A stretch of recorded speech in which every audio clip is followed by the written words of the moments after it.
নমস্কার বন্ধুরা, মায়ের রান্না অ্যান্ড ব্লগ চ্যানেলে আপনাদের সকলকে জানাই অনেক স্বাগত। আমি আজকে হাজির হয়েছি দুর্দান্ত স্বাদের একটি মাছের ঝালের রেসিপি নিয়ে।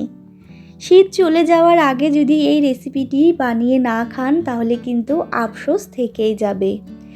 আজকে আমি শেয়ার করব ধনিয়া রুইয়ের রেসিপি। গরম ধোয়া ওঠা ভাতের সাথে শীতের রাতে কিংবা দুপুরে অনবদ্য লাগে এই ধনিয়া রুইয়ের রেসিপিটা। অনেকেই অনেক রকমভাবে তৈরি করে থাকেন, তবে আমি যেইভাবে তৈরি করি সেটাই আজকে শেয়ার করব। ভীষণই টেস্ট হয়। আমার এই রেসিপিটা জানতে হলে কিন্তু ফুল ভিডিওটা দেখতে হবে। তো চলুন ঝটপট শুরু করি। তার আগে যারা এখনও আমার চ্যানেলটা সাবস্ক্রাইব করেননি তারা অবশ্যই সাবস্ক্রাইব করে পাশে থাকা বেল আইকনটা ক্লিক করে রাখবেন। তো দেখতেই পাচ্ছেন প্রথমেই আমি এখানে নিয়েছি রুই মাছ। আমি এখানে রুই মাছ দিয়ে করেছি, আপনারা যে কোনো বড় মাছ দিয়ে করতে পারেন, মানে কাতলা মাছ দিয়েও করতে পারেন। এরপর মাছটাকে ভালো করে ধুয়ে পরিষ্কার করে এরপরে দিয়ে দিলাম পরিমাণ মতো লবণ, হলুদ এবং কাশ্মীরি লঙ্কার গুঁড়ো। এবার ভালো করে মাছটাকে মাখিয়ে কিন্তু আমি 5 মিনিটের মতো রেখে দেবো।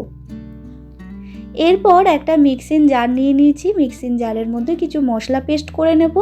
দিয়ে দিলাম কয়েক কোয়া রসুন, ওই ধরুন 7-8 কোয়ার মতো। তারপরে দিয়ে দিলাম সামান্য পরিমাণ আদা, আর দিয়ে দিলাম কাঁচা লঙ্কা আর গোলমরিচ, আপনাদের ঝাল অনুযায়ী দেবেন। আর দিয়ে দিলাম 1 মুঠো মতো ধনেপাতা। এবার মিহি একটা পেস্ট তৈরি করে নিচ্ছি। তো দেখুন বন্ধুরা, মিহি পেস্ট কিন্তু একেবারে তৈরি হয়ে গেছে। এরপর আমি সরাসরি গ্যাসে একটি কড়াই বসিয়ে দিয়েছি। কড়াইয়ের মধ্যে আমি দিয়ে দিলাম পরিমাণ মতো সর্ষের তেল, আর পুরো রেসিপিটা কিন্তু আমি সর্ষের তেলেই করব।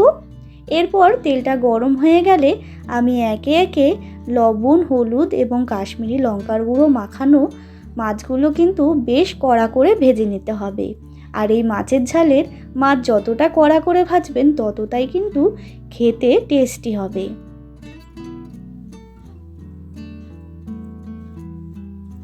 তো দেখুন বন্ধুরা, মাছগুলো কিন্তু আমার একেবারে ভাজা হয়ে গেছে। দেখে বুঝতেই পাচ্ছেন কতটা কড়া করে ভেজে নিয়েছি। সেম প্রসেসে কিন্তু আমি সমস্ত মাছ ভেজে নিচ্ছি। তো দেখুন মাছ ভাজা কমপ্লিট। তারপরে ওই তেলের মধ্যেই আমি দিয়ে দিলাম গোটা জিরে ফোড়নের জন্য, আর দিয়ে দিলাম একটা দারচিনি, আর দিয়ে দেবো আমি 2টো শুকনো লঙ্কা। এরপর এটার একটু স্মেলটা বেরিয়ে আসলে দিয়ে দিতে হবে একটা বড় সাইজের পেঁয়াজ কুচি। আমি এখানে একটা বড় সাইজের পেঁয়াজ কুচি ব্যবহার করেছি, আপনারা চাইলে ছোট 2টোও ব্যবহার করতে পারেন। এবার ভালো করে একটু ভেজে নিয়েছি। যতক্ষণ না লাল হয়ে যাচ্ছে পেঁয়াজটা ততক্ষণ কিন্তু ভেজে নিতে হবে। তো দেখুন বন্ধুরা, লাল করে ভেজে নিয়েছি। এরপর আমি দিয়ে দিচ্ছি মিক্সিতে আমি যেই পেস্টটা তৈরি করেছিলাম, মানে ধনেপাতা, কাঁচা লঙ্কা, গোলমরিচ, রসুন এবং আদার যে পেস্টটা তৈরি করেছিলাম সেটাই দিয়ে দিলাম। তো দেখুন একটু নাড়িয়ে চাড়িয়ে দিয়ে দিচ্ছি ওই মিক্সি ধোয়া বাটির জলটাই। এবার একটু নাড়িয়ে চাড়িয়ে কিন্তু কষিয়ে নেব। এর মধ্যে যেহেতু রসুন আছে, রসুনের কাঁচা গন্ধটা যেন একেবারে চলে যায়। তো দেখুন বন্ধুরা, রসুনের কাঁচা গন্ধটা কিন্তু একেবারে চলে গেছে। এরপরে আমি দিয়ে দিলাম স্বাদ অনুযায়ী লবণ, আর দিয়ে দিচ্ছি সামান্য পরিমাণ লবণ, ওই ধরুন 1/2 চামচ মতো।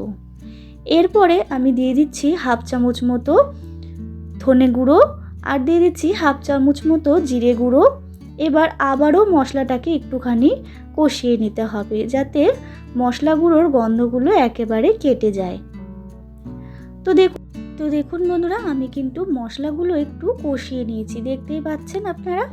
এরপরে আমি দিয়ে দেব ফেটানো টক দই। আমি কিন্তু টক দইটাকে আগে থেকেই ফেটিয়ে রেখে দিয়েছিলাম। আর টক দইটা দেওয়ার পরে কিন্তু গ্যাসের ফ্লেমটা একদমই লো করে দেবেন। তাতে কিন্তু গ্যাসের ফ্লেমটা হাই করে রাখলে টক দইটা কিন্তু কেটে যাওয়ার সম্ভাবনা থাকে। এবার আবারও একটুখানি কষিয়ে নিচ্ছি। আর টক দইটা দিয়ে কিন্তু খুব বেশি কষানোর দরকার নেই, যেহেতু টক দই একটু নিচে লেগে যাওয়ার সম্ভাবনা থাকে। তো দেখতেই পাচ্ছেন একটুখানি কিন্তু আমি কষিয়ে নিয়েছি টক দই দিয়ে, আর দিয়ে দিলাম সামান্য পরিমাণ চিনি। যেহেতু এটার মধ্যে টক দই দেওয়া আছে তাই একটু নুন ঝালটা ব্যালেন্সে থাকার জন্য একটু চিনি দিয়ে দিলাম। আপনারা চাইলে চিনিটা স্কিপ করে যেতে পারেন।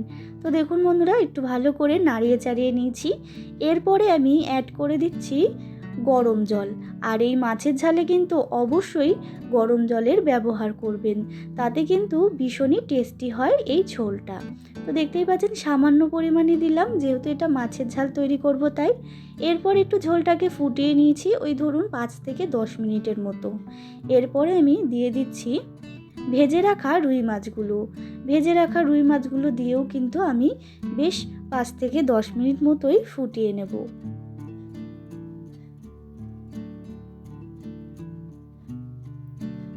মাছগুলো দেওয়া হয়ে গেছে, এরপরে আমি দিয়ে দিচ্ছি গরম মশলার গুঁড়ো।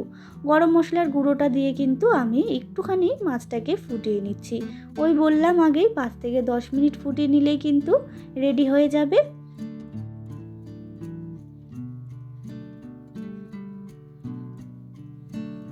তো দেখুন বন্ধুরা, 5 থেকে 10 মিনিট মতো কিন্তু আমি ফুটিয়ে নিয়েছি। আর গ্যাসের ফ্লেমটা অবশ্যই লো করেই রাখবেন। আমার কিন্তু একেবারে রেডি হয়ে গেছে এই ধনিয়া রুই রেসিপি। এরপর আমি সার্ভ করে দিচ্ছি গরম গরম ভাতের সাথে।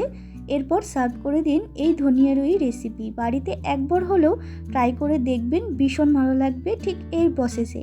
তো বন্ধুরা, আমার এই রেসিপিটা কেমন লাগলো অবশ্যই কমেন্ট করে জানাতে ভুলবেন না, এবং ভালো লাগলে অবশ্যই একটা লাইক শেয়ার করবেন। আর যারা এখনও আমার চ্যানেলটা সাবস্ক্রাইব করেননি, নিত্য নতুন ভিডিও দেখার জন্য আমার চ্যানেলটা সাবস্ক্রাইব করে পাশে থাকবেন। দেখা হবে নতুন একটি রেসিপির সাথে নতুন কোনো ব্লগে। ততক্ষণের জন্য ভালো থাকবেন।